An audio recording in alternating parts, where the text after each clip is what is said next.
Hey, what's up? So I'm gonna talk about Alistair Overeem and his steroid usage, if he's on steroids. Duh. Of course he's on steroids. Are you guys crazy? I mean, I love him. I remember when he was in Pride and he was a light heavyweight. You know, he'd have these awesome fights with when he fought Shogun. That was an amazing fight. Super entertaining. He didn't win. He became the Strike Force champion, I believe, a few years later, and you could tell he was starting to get bigger. You know, he was still a thin body type, but he was starting to get kind of muscular. You know, it was all filled out, but he wasn't. You know, he didn't have a lot of. I mean, he was lean, but he wasn't as big. And I forget who he beat for that. Paul Guantello, I think. I forget. So, but then he became giant out of nowhere, like within 1 year, 2 years. He became huge. The guy was like this massive, like, tank of a man. I remember that fight he had with, I forget, giant Asian dude that fought Silva. I can't remember his name, man. But I remember he was at his peak. You know, it's like right after he knocked out Badahari. He was just this monster. Of course, okay. I know what you're thinking. Yeah, at that time, I would have been like, yeah, he was probably just working out. He was probably just, working out the right way, eating the right stuff. He said he ate horse meat. You know, it doesn't matter. It's still gonna, it's all protein. So, at that point, I was like, you know what? He could be natural. He could have been years of work, and he's just got that body type. You know, he's just got a very good body type for building muscle. So now he was in doing that. Became this monster. He became like what, 260? He came into the UFC. Okay, this is when I knew he was on steroids.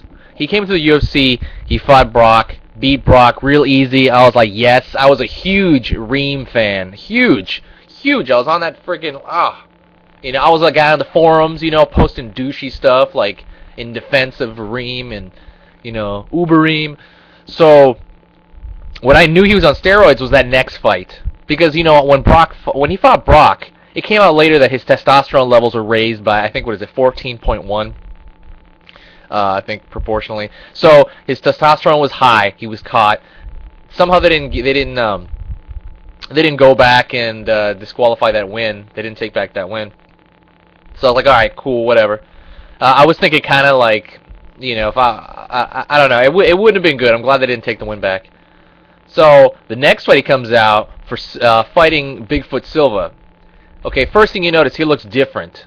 Overeem looks a little softer. Looks almost like a deflated tire. He's still a big dude, but he's not as lean. He's not as cut. His muscles just don't look as filled out. He had that softball thing. You know what I'm saying? And his bicep. He didn't have that no more. And you're kind of like, well, he looks different. Maybe he's just training different. That's what I wanted to believe. He gets knocked the fuck out, which he hasn't been knocked out, 8 years? Still lost like in 7 years? Gets knocked the fuck out. So, that still didn't convince me. What convinced me was afterward, they said his testosterone levels were lower than normal.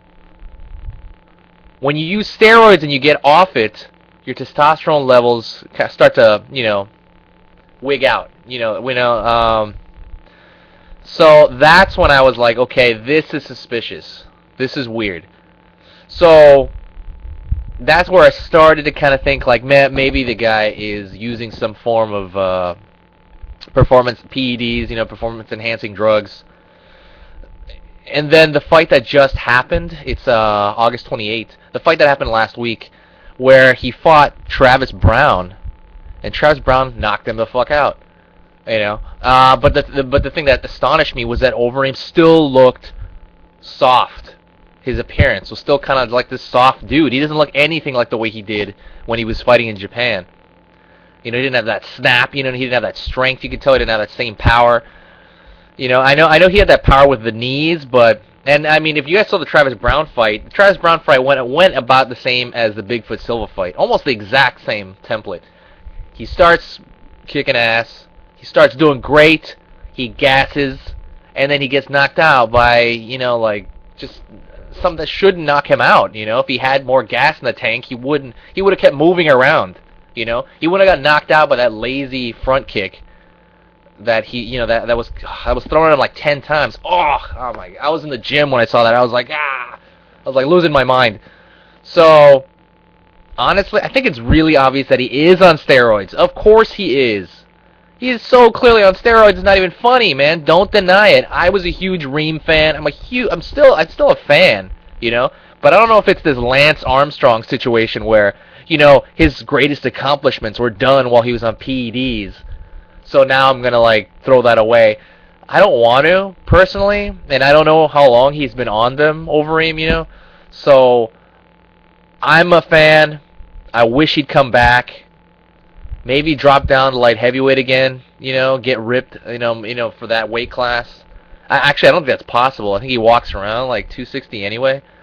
I'm not sure about that though. Let me know. Anyways, what do you guys think? You think he's on steroids, or I'm losing my mind? Maybe I'm crazy.